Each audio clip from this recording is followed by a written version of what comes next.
This year, 2025, marks the 150th anniversary year of the installation of the current 6 bells in the Church of St John's, Lytham.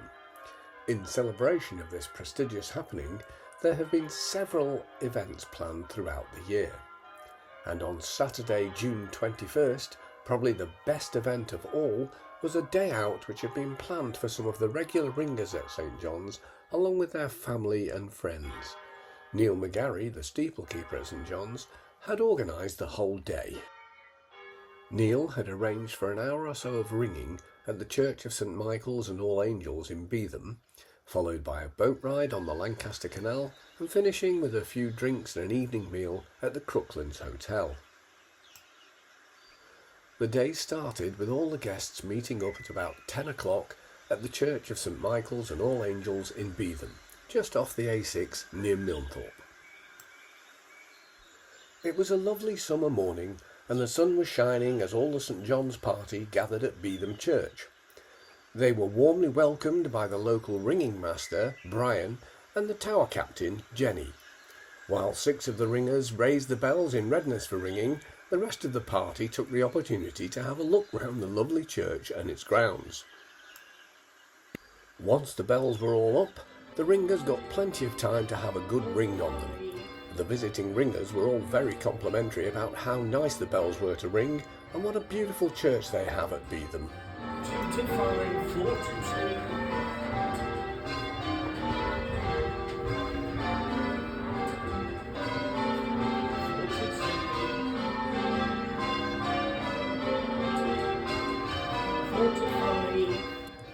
The Church of St Michael's and All Angels is the most prominent feature of Beetham village. The church attracts many visitors due to the historical significance and imposing architecture of the building and the churchyard. Beetham Church is a Grade 1 listed building. It has history stretching back to the Saxon period, with its current structure largely dating from the 11th and 12th centuries, featuring Norman additions and later modifications and restorations, notably the significant restoration in the 1870s. Initially dedicated to St Leoba, the church was rededicated to St Michael and All Angels after the Norman conquest of 1066. The Norman influence can be seen in the nave of the church. In the Middle Ages, it was common practice for the church bells to be chimed with ropes and levers. It wasn't until the 17th century that ringers developed the full wheel, which allowed enough control for orderly ringing. That was when full circle ringing began.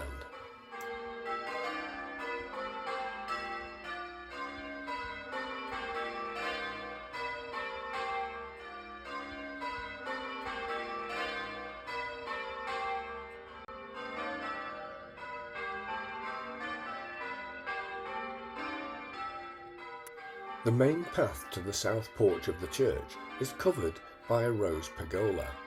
Originally erected in 1892, it continues to be maintained by volunteers and was completely replanted in 2012 to mark the Diamond Jubilee of Queen Elizabeth II. The climbing roses and clematis provide a welcoming approach to the church throughout the summer months.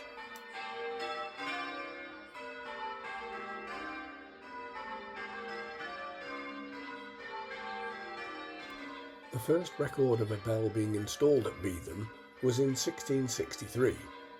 In 1684, a second bell was added and then a third in 1748. In 1890, the tower was augmented to a full ring of 6 bells by the addition of 3 new, smaller bells. 2 of them were in an upper level frame. All 6 bells were rehung in a new steel frame, all on one level, by tailors in 1999.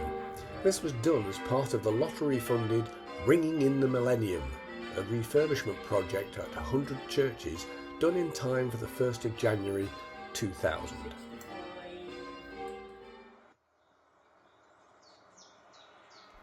After about an hour of very enjoyable ringing, the party expressed their thanks, said goodbye, and went on their way to meet up with the trip boat near the Crooklands Hotel. Following a short drive, everyone parked up at the hotel car park and Neil went over the road to meet another member of the trip boat crew called Ken, who was helping to prepare the boat.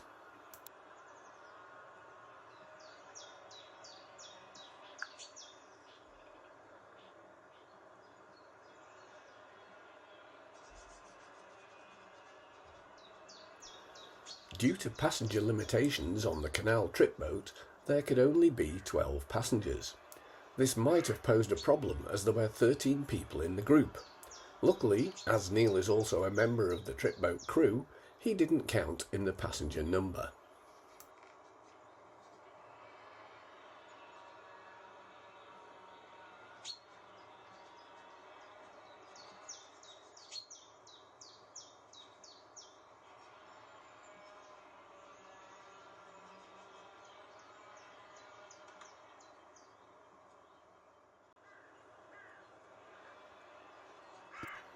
The boat trip started from the Crooklands stable, just across the A65 from the Crooklands Hotel, so that was where the eager passengers congregated to await their boarding instructions.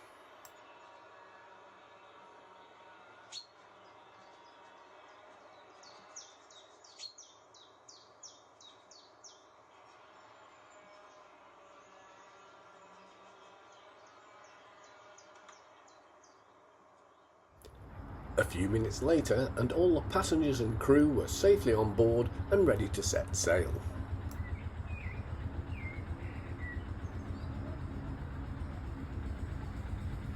Shortly after the boat set off, it started to rain, so the protective clear canopy had to be rolled down.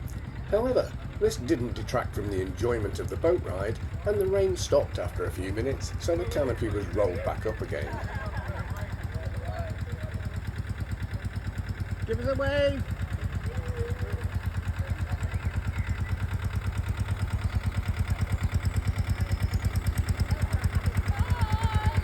See ya! Have a nice day! Bye! The boat chugged along under the power of its inboard diesel engine, cruising at a leisurely 3 to 4 miles an hour. Passengers soon found that watching the countryside gently sliding past in the bright summer sunshine was very relaxing. Not long into the journey, people broke out their rations, and soon all the party were tucking into sausages, various sandwiches, crisps and other snacks, with plenty of beverages, some of which may have contained alcohol.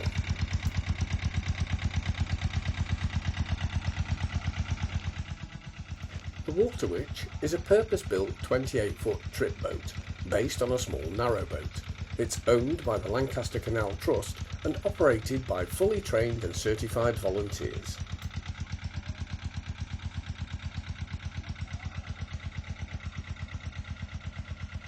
The journey continued northwards along the canal over the recently restored Stainton Aqueduct. Cruising along the northern reaches of the Lancaster Canal, England's most northerly canal, was very peaceful. The journey provided beautiful views of open countryside, pleasant scenery, wildlife, and the Lake District hills in the distance.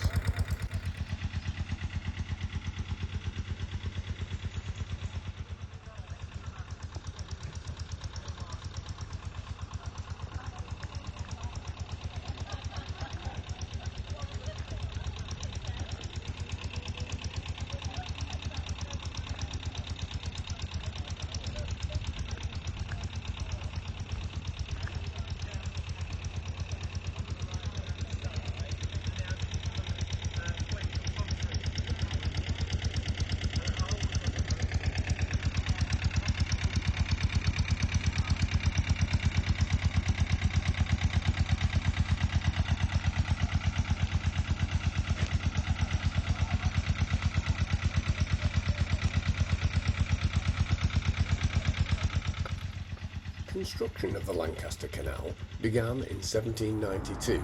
Following a course from Preston up to Tuitfield, it opened in 1797. The locks and the Lancaster Tunnel became operational in 1819, giving passage from Preston all the way to Kendal. a tramway was constructed south of the Ribble towards the Leeds-Liverpool Canal to bring coal from Lancashire to Kendal and to take limestone south from the quarries, particularly around Kendal and Carnforth, earning it the nickname the Black and White Canal.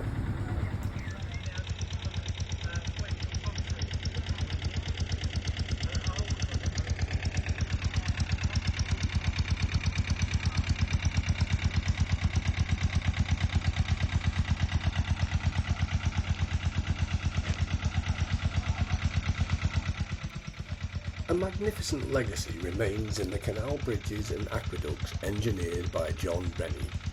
In their day, passenger-carrying boats provided the most comfortable means of transport then available for travellers in North Lancashire. The packet boats completed the trip from Kendal to Preston and vice versa in around 8 hours.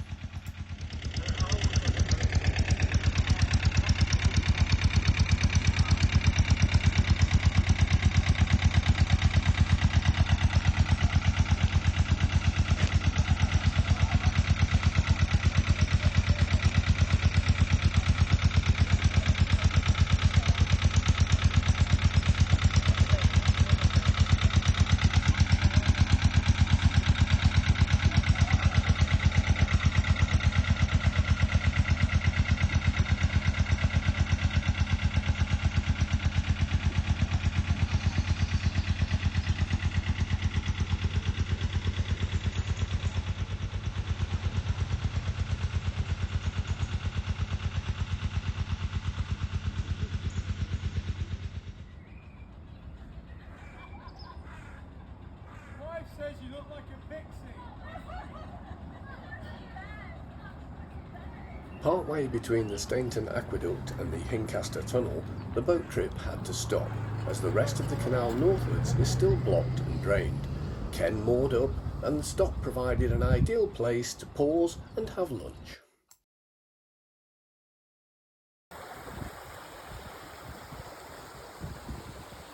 Having stopped, some of the group decided to disembark and walk a short way back along the canal towpath to take a closer look at the aqueduct.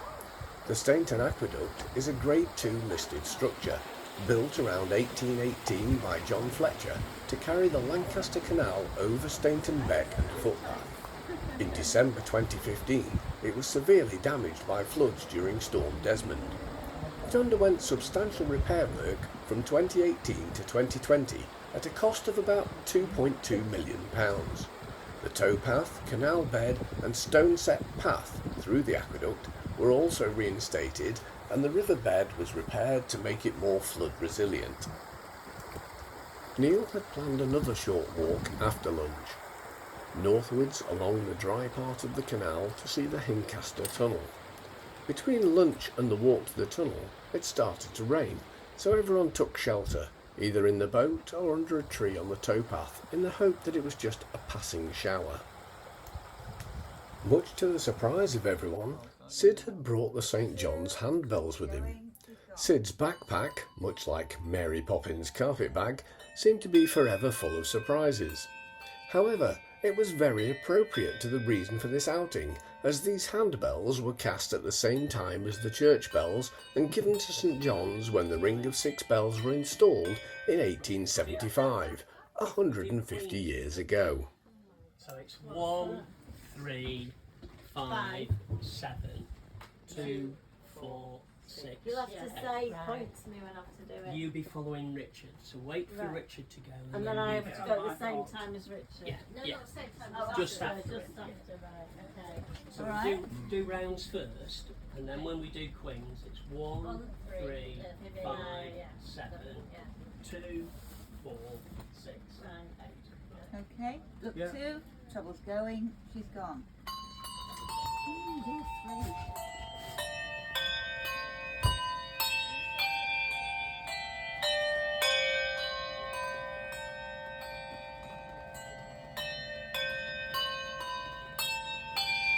Queens next time. 1, 3, 5, 2, 4, 6, 8. Ringers and non-ringers had a lot of fun, as most of the party had a go at ringing the handbells, They managed to accomplish rounds, queens and reverse rounds on 8 handbells. Stand next time.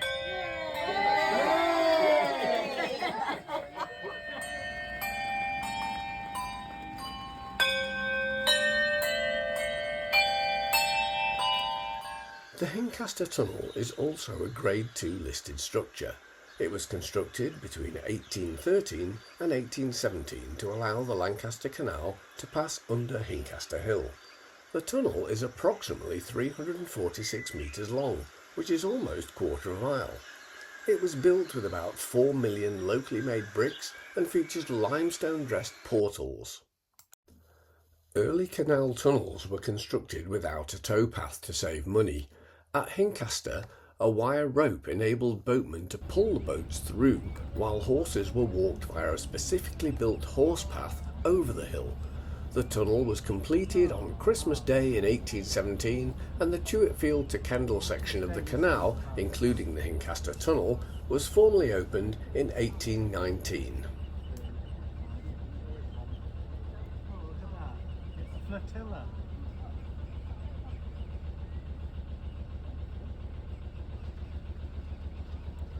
Once everyone was back aboard the Water Witch, they began their return cruise to Crooklands. On the way, they encountered a pair of swans with their 7 cygnets. Isn't that wonderful?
With everyone safely back on dry land, Neil and Ken secured the boat and the rest of the party went over to the Crooklands Hotel. Tables had been booked for about 5:30 and they were all looking forward to their evening meals. Before dinner, there was just enough time to sit outside in the glorious sunshine and enjoy a drink or two. The meals were all exceptionally good and it finished off a fantastic day out.